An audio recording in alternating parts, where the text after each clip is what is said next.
Typically, we see the conversation about obedience go with that of the will, because the will lays the foundation that allows the child to be obedient.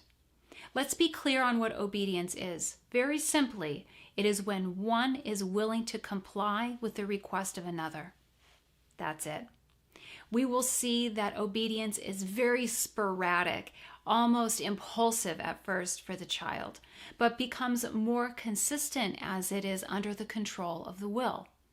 We have to believe that obedience is a conscious choice. Today we see many children are motivated to comply through the use of rewards and punishments. This isn't healthy because it's a manipulation of the child. Their choice to comply isn't coming from within them. It's coming externally in the form of a prize or motivated by fear of punishment.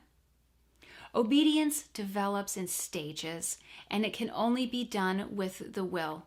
To develop the will, we need that free choice, and we also need natural consequences. Observe when you see a child being disobedient, and ask yourself a couple questions. Do you see this behavior because the child just simply doesn't want to be compliant? Or are you seeing this behavior because the child can't comply with what they've been asked to do? They don't have the skills to be able to execute that request. With older children, they're going to tell you why they don't want to do what you're asking them to do. And that's fine. Listen to them. Perhaps you can come up with a compromise.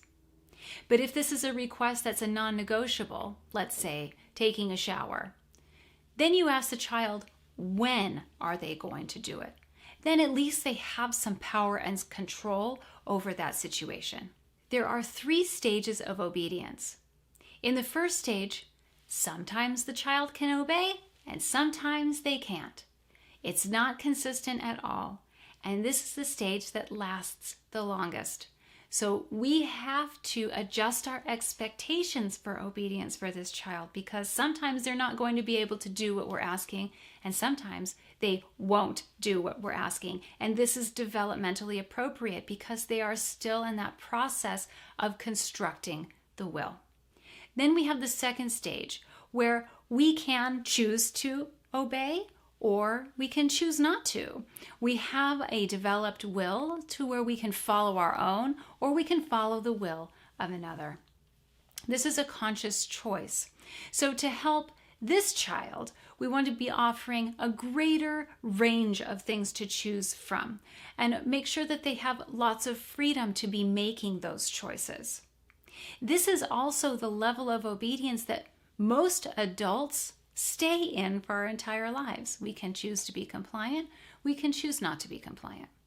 Now, in the third stage of obedience, the child will obey gladly, happily, and readily. They're not going to question what you're asking them to do. This is a child with a very well developed will that is also making this conscious choice because they legitimately want to help the adult. This is a stage of obedience that Dr. Montessori did not expect to see. But when we think about it, it makes sense because when we're working with children, we work very hard to make sure that we are showing them respect, that we are treating them with love and kindness. And this grows a very special relationship between the child and ourselves. And they really want to please us.